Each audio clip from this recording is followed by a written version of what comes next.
everyone. Welcome back to Dad Space, the podcast for dads by dads. And when you get two Davids in a room together, magic is going to happen because, hey, we're going to have a great conversation about being dads. David Frazier's with me. David, welcome to Dad Space. Glad to have you here. Yes, sir. And I'm happy to be here.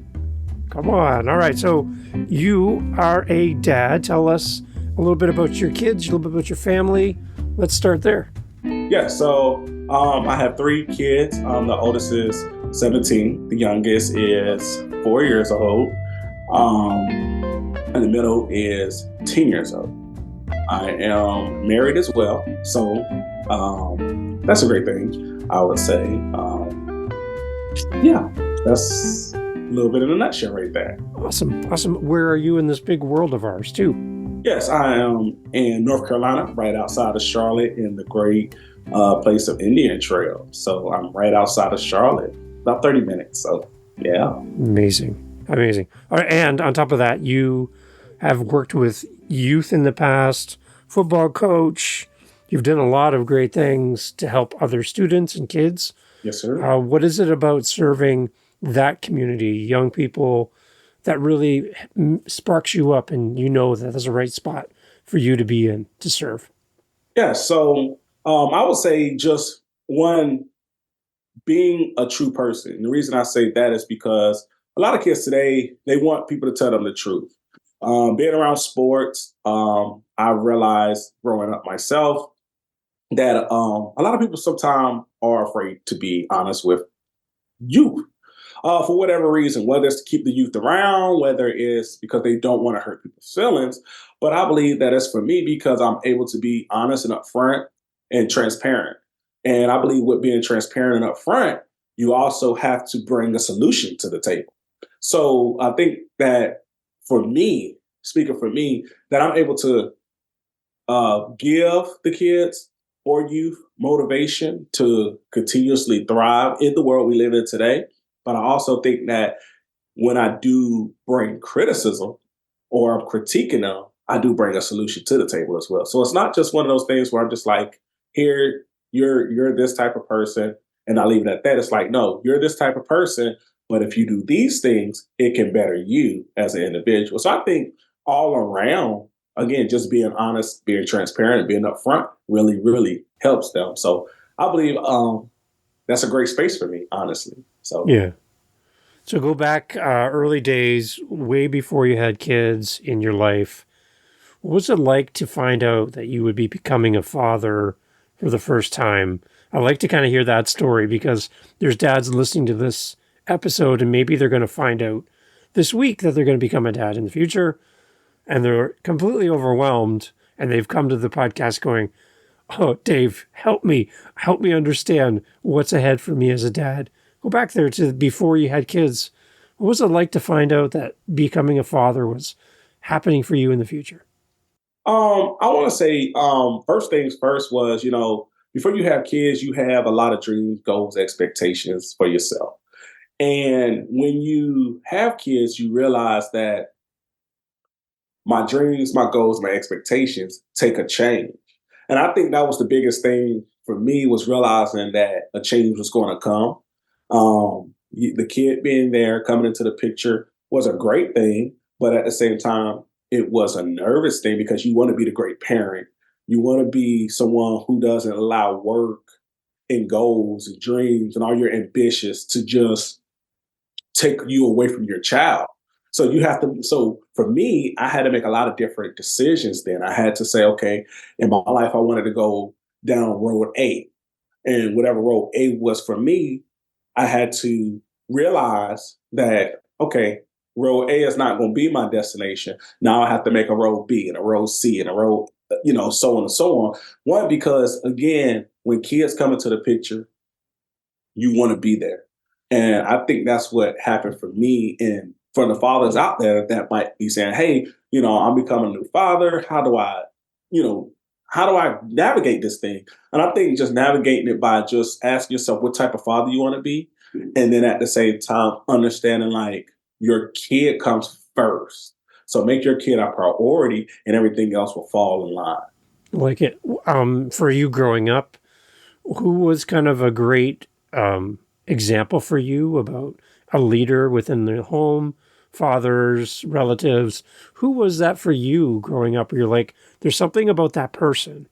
Maybe it was your coach or something like that, but there's something about them and how they live life that inspires me, and I want to take a lesson from them for my kids. Who was it for you? I would say, my uncle. And the reason I use my uncle, most people say, why don't you use your dad? Well, my dad was there and my dad was teaching me everything. But my uncle had a child who had a disability. And I realized that his life was different than the normal parent because when you have a kid who has a disability, you really, really have to think about your kid. Everything you do has to center around the kid who has that disability. And I remember sitting down and talking with them, many years ago about my plans for my life. And this is way before I was married and had kids. And he just really instilled in me that, life is going to happen. You have to go with life wherever it takes you, and you have to make the best of it. And up until his daughter died this past year, I realized and I seen how he was still successful in his life planning and still was able to do the things he wanted to do, as well as his wife, and not allow just this one thing that happened to just stop him or crush him or set him back or depress him. He still became, successful. He still achieved his goals, he achieved his dreams, and he's still able to, you know, give me great advice. Even though it might not be particularly about a kid with a disability, Yeah. it's more so just keep your head up, keep moving forward, and then able to see him retire this past year as well and build his home. So those were great things that I took from him and still admire him to this day. Yeah, I get a sense from some dads, especially early on, your identity before you meet your partner is it's just you doing life. You can do whatever you want. You do go wherever you want. It's all about you. And if you don't eat, you don't eat. You're like, fine. But then you get into a relationship and now there's someone else you got to think about. Oh You're yeah, putting them ahead of you all the time and you're right. You want to do your best for them. And then you add in a child. And now there's a little less of you each time your family grows bigger. yeah. There's a little less time for you personally for your own identity. Did you struggle at all as an early on as a dad to find out who you were and how to maintain that? Because for me as a dad, I kind of struggled in my early days because everything seemed to be about my relationship and then everything seemed to be about my kids, not much about me. There wasn't much time in the end of the day for me. And I kind of wrestled with that early on. How about what's your story for finding your identity as a dad? Yes. When I first became a dad, I became a dad through step parenting at first. So it wasn't like I just jumped out, had my own biological kid. I was a step parent. So when I jumped out and married my wife, who and she had two kids, I was more trying to just find my identity because when I was used to being by myself, I was used to doing everything on my own to being now a parent to a kid that's kind of developed a little bit in life. So I had to make sure that I was the role model that was one doing the things that I was needing to do, making sure that things were taken care of, making sure that communication lines were open. Because when you become a parent and have a baby, it's different than when you have a kid that's kind of a little bit older than a baby because you have to communicate with them, you have to communicate with the wife, you have to communicate with everybody and make sure everybody's good. It's not an opportunity to be like, okay, I want to get a house that's maybe one room or two rooms, in the beginning. Now you're like, okay, I have a family, I have to make sure everybody's good. So I would say that's how I struggled in the beginning. And I found myself when I realized that I was reaching out to mentors. I think every man should have a mentor. Yeah.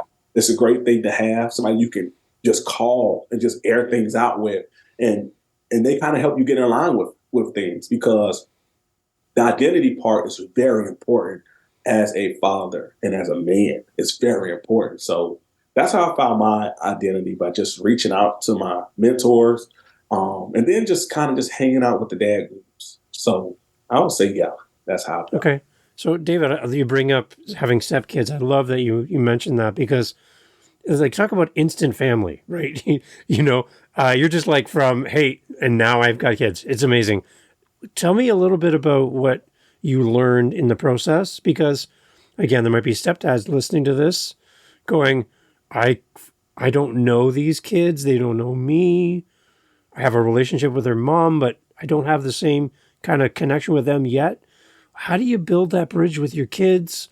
Take us through a little bit of the early days of that, and maybe what you feel you did really well in the early days, and maybe some of the things that took a little bit of extra work for you as a stepdad stepping in to instant family status. What Walk us through that. I'm really curious. So, instant family. When I got with my wife, we were dating.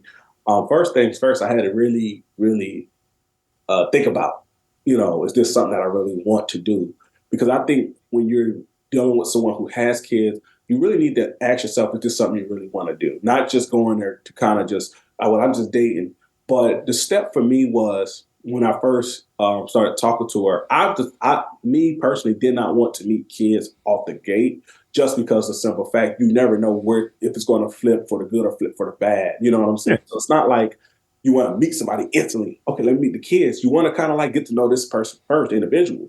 When you start hanging with the kids or being around the kids, you have to start kind of like talking to them. And the kid, when I first met him, the youngest was about, I want to say he was about 6, 7, something like that. And biggest thing was just finding out what does he like, trying to meet him where he likes. So if he's a gamer, meet him where he likes, where he plays games. If he likes to read books, maybe read books. So whatever they like to do, you kind of get into what they like to do, kind of feel them out, see if this is a great fit, because you want them to communicate with you. That's the biggest thing. Communicate with you. If these kids don't communicate with you, then you kind of might not understand, am I doing something good? Am I doing something bad? So I think when I initially started was that's what I went. I went to find out, okay, what is the things that he liked to do? And kind of just go from there. And then at the same time, um, I started to really have to understand, okay, now that I'm going to start getting serious with the mom and probably marry her, then now it's understanding, okay, now I need to start really developing and understanding what it is to be a parent, not be a boyfriend or just a husband, but I have to understand the husband right. parent mentality. So that was things that I had to learn. And again, went back to my mentors, my fathers, things I didn't understand, because when you have a baby, it's a lot different. When you have a kid who's already kind of developed in life, you're kind of like falling in where you fall in, honestly. And you have to understand that you can't take things personal. You just have to take it with a grain of salt and learn from them, because you're both learning each other. And you have to understand when you're learning each other, there's going to be some difficulties. There's going to be moments where you're like, did I really make a good decision? Did I make a bad decision? And I think, and as I went through it, I've had to ask myself those questions. Did I make a right decision? Did I make a bad decision? Did I jump in this too fast? And it's because of the continuation of being a step parent, something that I've never been. Because I grew up in a house, me and my sisters, we all had the same parents. We didn't have different moms, same dad, or Yeah, same yeah, mom, different dad. So it was things like that I had to really learn, honestly. yeah. Because you're dating someone, you're building a new relationship with your partner, so you have that going on, Yeah. and now you have the kids to build relationships with. What kind of communication did you have, with your wife, your girlfriend, wife at the time? Like, talk me through some of the conversations you had together around this new family dynamic that was kind of happening in real time. What kind of things did you ask of her? What did she ask of you? I think that would benefit a listener as well. Yeah. So the communication when we were dating was that what are you looking for? Because I didn't have kids, she had kids, so it's more like, are you looking for a husband, or are you just looking for somebody just to come in the picture and just help with the kids? And I think you have to understand the role. Is that a role that you want to be for both? Whether it's somebody just coming in and take care of kids, or whether it's, hey, I want you to come in and be the husband and be a parent at the same time. Also, the expectation, like my expectation was, if you're going to be taking the kid or meeting up to so the kid can go have visitation with the other parent, then these are the expectations I had was that, you're not going to always be the one taking them to them. These things got, this is so many legal things that you have to realize in the conversations. And you True. also have to understand that it's not, as a step parent, you have to also realize you have to take a step back and realize that you really don't have a say so as far as where the kid goes, whether it goes to the grandma's house, whether it goes to your house, your sister's or brother's house. You really don't have a say so. It's just, it's granted to you be through marriage, but not through a court system, if it makes sense. True. You're a Yeah. step parent. You don't have any ties. If the mother or vice versa father leaves, in a society, say father because different things now. But if either party leaves, then you can lose all those rights because they're not technically yours in the sense of the state that you live in. So communication is, where do we want to live? Communication, what jobs? Are we going to stay in our current jobs? Are we moving from this current job? How does this Yeah. job move affect me? How does it affect me to move in with you, or you moving in with me? Do you want to buy a house? Do you want to rent a house? So it's so many questions that you're talking through, and I believe that you have to come with common ground. You have to understand that you're going to have to compromise. And the other person has to realize they have to compromise too. So you want to really get the kinks out. I'm not going to say you're going to get every kink out before you get married, if that's what you decide to do. If you're listening, you're a Yeah. parent. Yeah. I think you will learn a lot along the way, but you want to have important questions. One of my biggest important questions was, if I get in a car wreck, we're married, I get in a car wreck and I'm paralyzed for the rest of my life, are you still going to be there? Those are great questions to ask. I mean, not Mm. everybody goes into a marriage and continuously to have the mobility they have. There could be an accident. There could be something happen at work. There could be you're working in the yard, you get stung by something that paralyzes you for the rest of your life. Yeah. Those are these are real questions you want to ask, because that's when decisions are really tough to make. So I would say Yeah. that's a real, you got to talk real. Yeah. And that's a good point. Like I think as men, as dads, we can initiate that conversation and that'll make things better. We can talk through these things, make plans for the benefit of our partner and and the kids. We want them to feel safe and secure. Because again, here's this guy coming over to meet mom. Who is this guy? What's his intentions? Like, are we as kids going to like this guy? Right. What kind of things you built a bridge, obviously, during your dating time with your partner, but what kind of bridges did you build with the kids, and how early on, once you realized that, yeah, we're heading down the path of becoming a couple, how did you kind of build those bridges? Any practical ideas on how we can do that?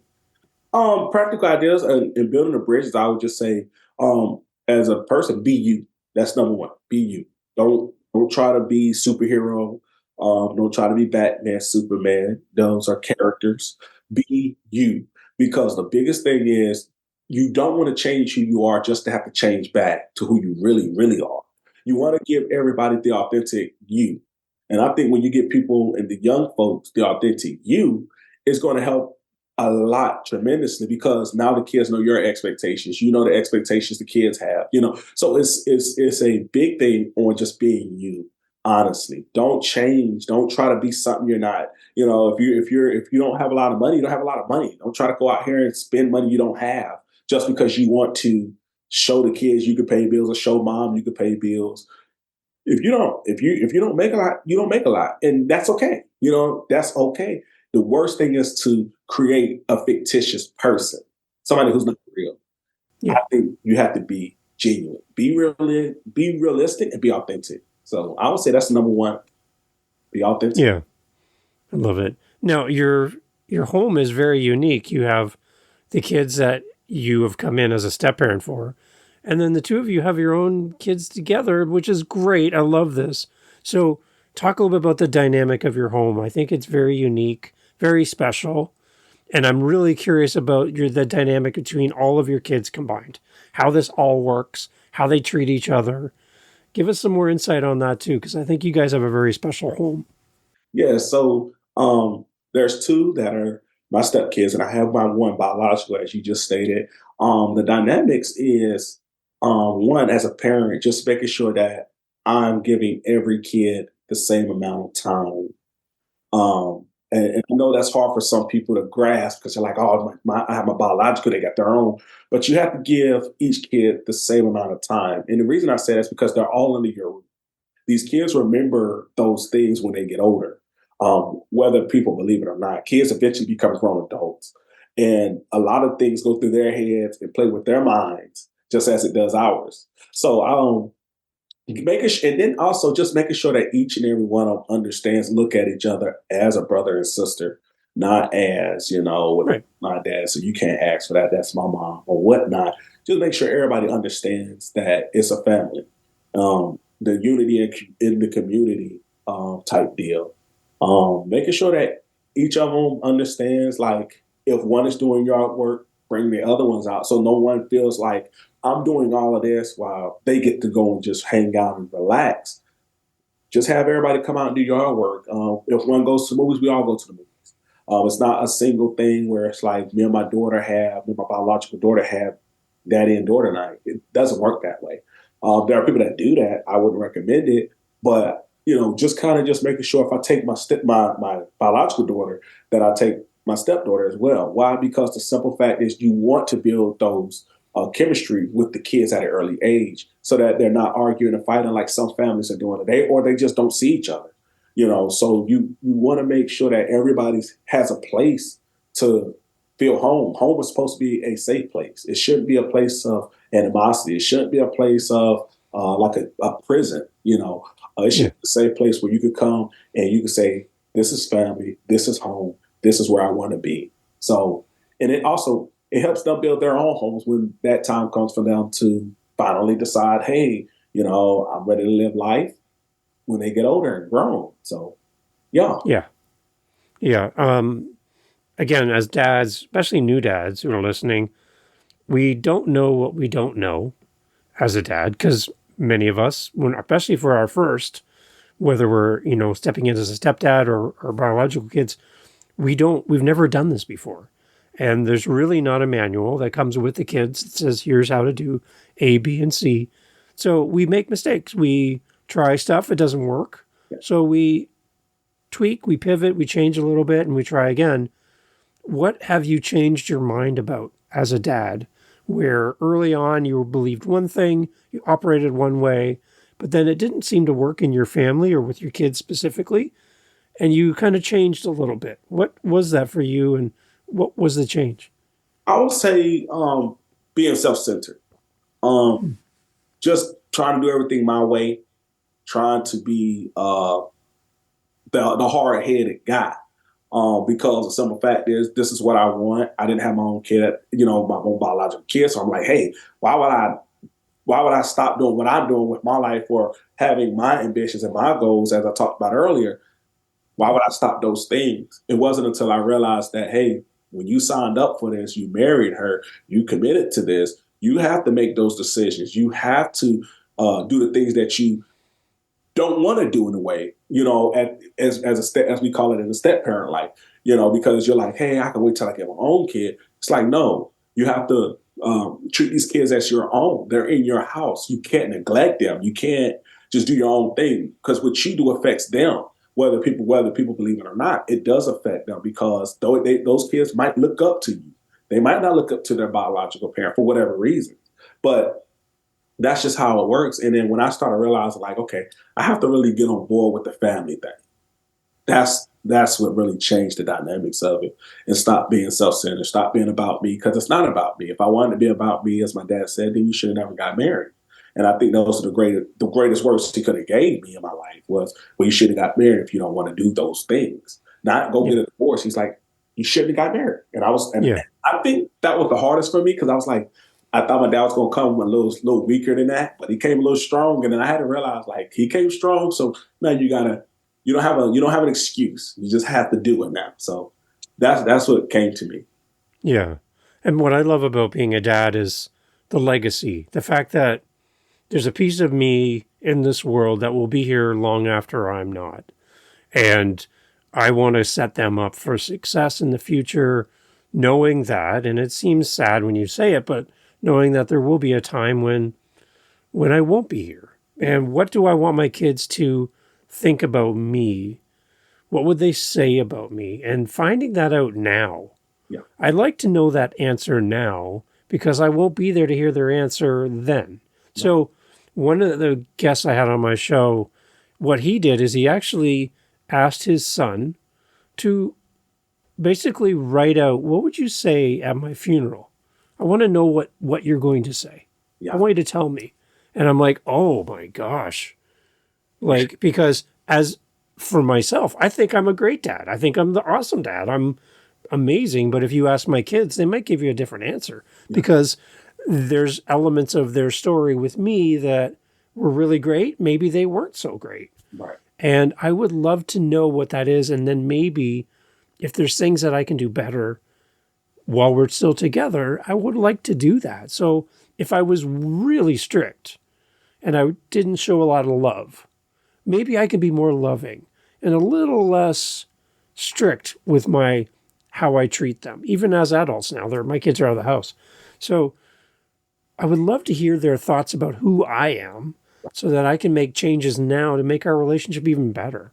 Oh, yeah. What are you hoping that your kids say about you when you're not in the room? Let's put it in a positive light.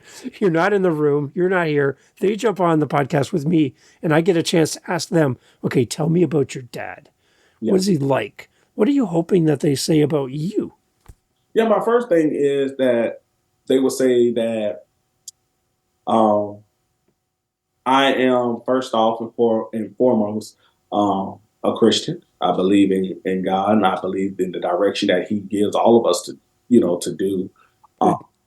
And my next thing would be that I'm an outgoing person, that I made mistakes in life, and that I have corrected those wrongs as a father.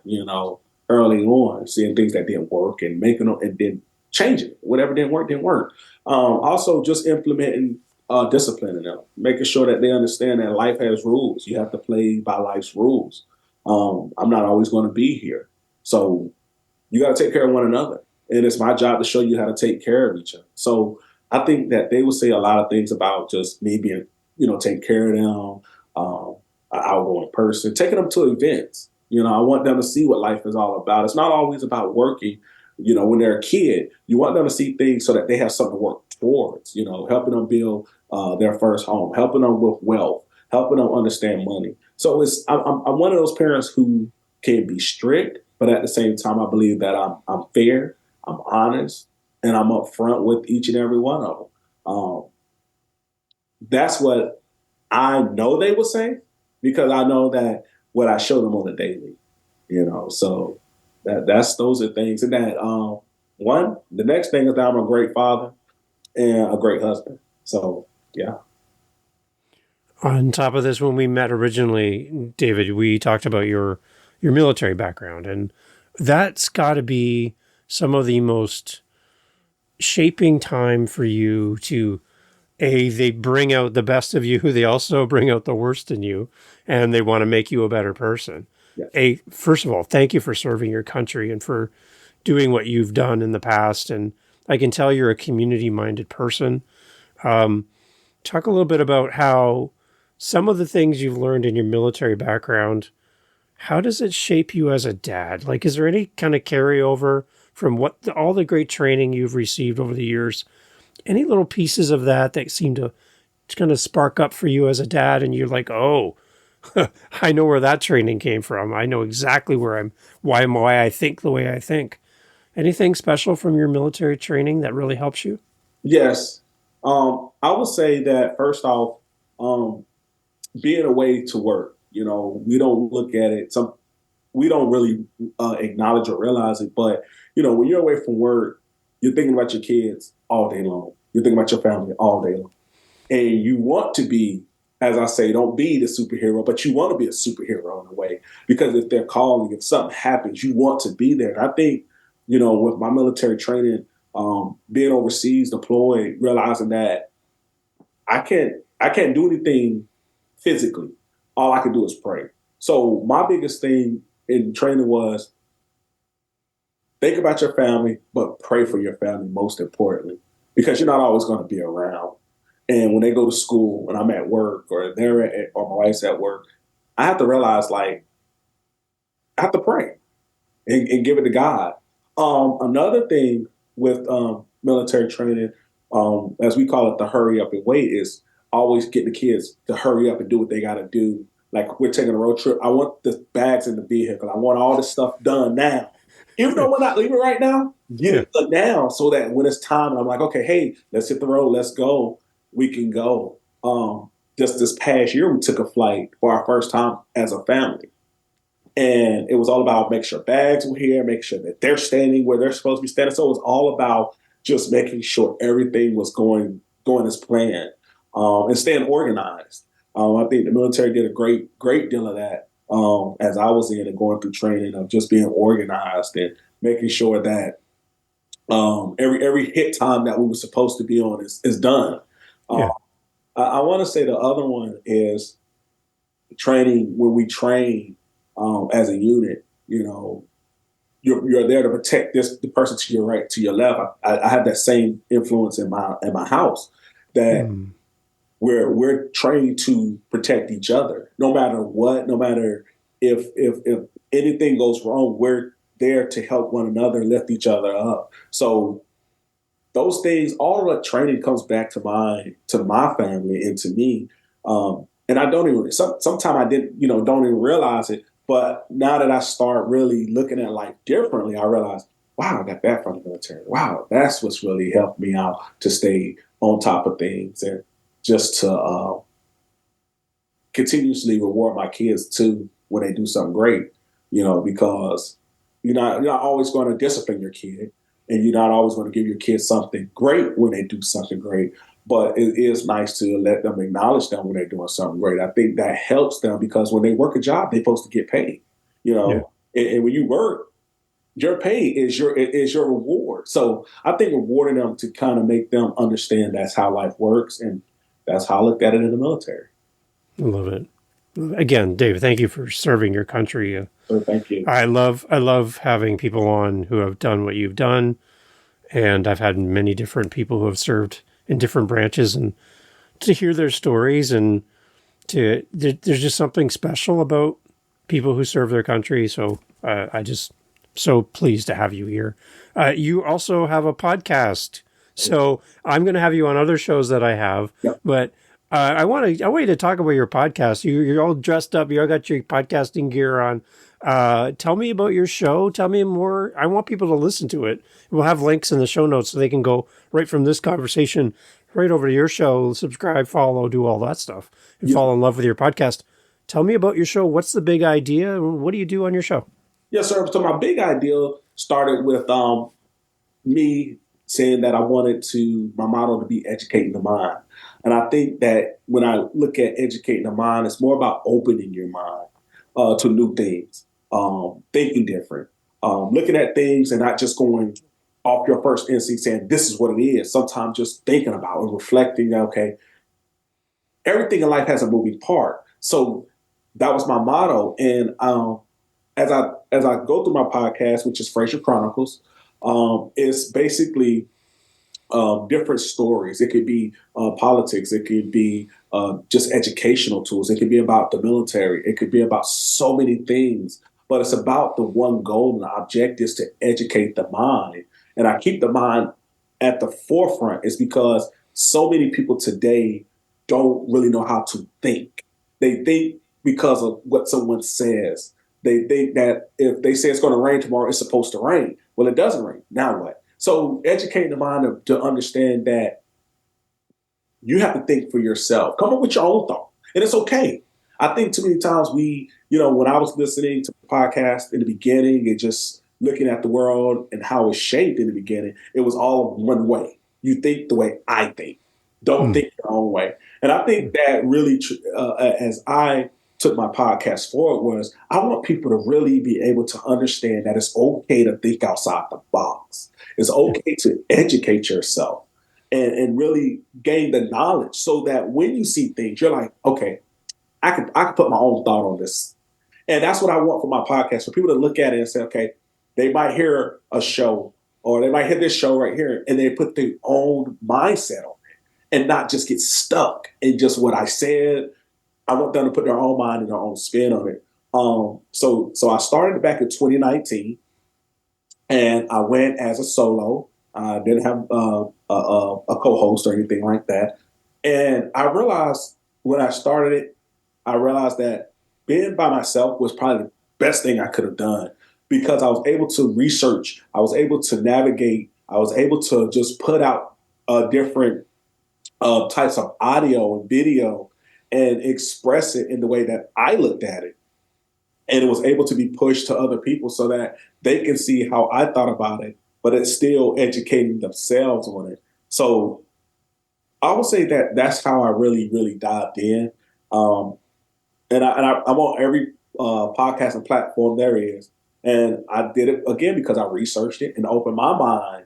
And that's why I'm able to say, open your mind, expand on your own thing. Don't just take my word for it, but open your mind. You might find some nuggets and you might be able to take what I say and add it to what you want. And then you come up with something bigger.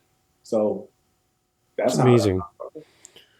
For a new listener, David, coming to your podcast, any directions on where to start? Do we start with the most recent episode? Do we go back to episode 1? Is there anywhere to start as a starting point for a brand new listener to your show? For a brand new listener, I would just say to go on and look at what it is you're looking for.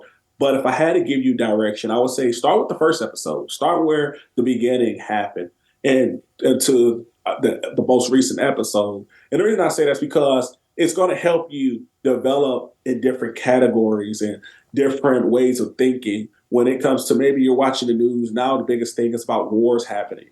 There's military podcasts. There's podcasts about, mindset. There's podcasts about mental health. So I think that, and I believe that if you start from the first episode and you work all the way through, you'll really get a lot of understanding and you'll be thinking a lot about just the different things that have been talked about. And then maybe you and their friends will be sitting talking around some coffee or around a table of food and saying, man, I listened to this episode. What do you think about it? And that's what I'm hoping happens. So I would say start from 1 all the way to the end. All right. And make sure you follow, subscribe, and do all that as well so that you get every new episode. How often, David, are you releasing episodes for your podcast? Yes. So this year, my goal is to release one every week.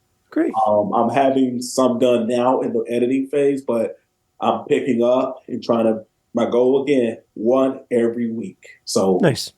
It's going to keep me going, but at the same time, it's going to keep listeners getting new things and new ways of thinking. Amazing. Do you have like a website kind of attached to the podcast as well that we can send people to? Yes. For any new listener out there is www.FrazierChronicles.com. And that's where all the latest podcast is. That's where all the videos from our YouTube is as well. Merchandise is on there as well. So it's a website and it's about me. I think that's the biggest thing about me. What do you want to know about somebody you're listening to? I think that's important to know. Hey, let me check this person out, see some of their background and the backstory, and kind of get a story and understanding on the individual. So yeah, it's amazing, David. That's awesome. Congratulations on your podcast. Congratulations on a great family. For you and your partner to show up and create this home for these 3 kids, and it's exciting to see your path as a dad. I'm so happy that you're here on the podcast. As we close off, Dave, I would love to get your words of wisdom and encouragement for military men and women serving who are far from home, far from their family, far from their kids. Again, you talked about praying for them when you're not around, but we have men and women listening to the podcast serving overseas, for example, and they might be listening to this going, I miss my family when I hear David talking like this. But as a fellow serviceman yourself, if you could speak to them and share with them, how can you encourage them as a parent far from their kids? What would you like to say to them to help them kind of as they prepare to come back and see their kids again in the future? What would you like to say to them? Yes. So I would like to say to them first off, remember why you do what you do. It's first thing. Remember why you do what you do. Your family is going to always be in the back of your mind when you're thinking about, why do I do what I do? because of my family. I think also at the same time, cherish the moments, from this time forward, whether if you haven't done it or whether you have done it, cherish the moments, because 5 years later is different from 5 years ago. Yeah. 2 years ago is 5 different from 2 years later. Yeah. So cherish the moment and understand that life is going to happen regardless of how we navigate this life, no matter what plans we put in place. Everything doesn't go as planned all the time. So navigate life understanding that you have to make every day count, every moment count, every second count, and every year count that you have on this earth, because everything happens at a fast rate. Everything happens fast. Take time for those people you say are important to you. Take time for those folks. If your kid is asking you, hey, just be home for me when you get here, be home for them. And understand they're asking you for a reason, because you don't want to live with regrets. That's the worst thing you can do, is live with regrets. Take time for work. When you have time for work, have your vacation planned out. Know where you want to go, and seek those things that you desire to go, and seek the things that your family desire to go. Because at the end of the day, one day you're going to get out the Army. One day you're going to get out the Marines. One day you're going to get out the Navy. One day you're going to get out the Coast Guard. One day you're going to get out the military as a whole. And what do you have to show for it? A bunch of awards, or is it your family? And you have to pick which one you want.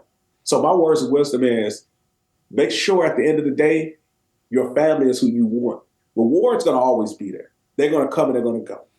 You might lose one in the process of moving, but your family, that's who you got. That's who's going to have you to the very end, and you should have them to the very end. So those are my words of wisdom.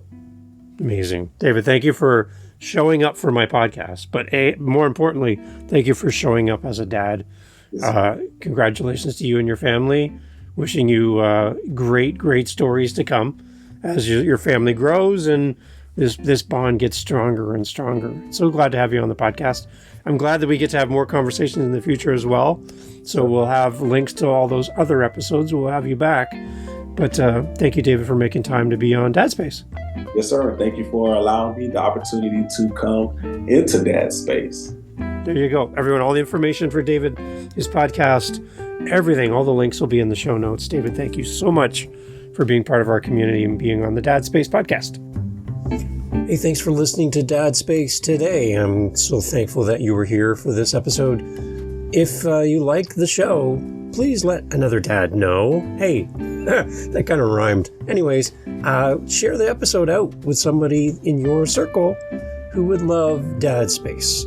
That means so much to us here for our guests who donate their time to be on the show. And we just want to see this grow. So, again, another rhyme. Oh, wow. Anyhow, I think I need to write a song or something. Thank you for being here with Dad Space. And again, looking forward to the next episode. Look forward to having you here again with us.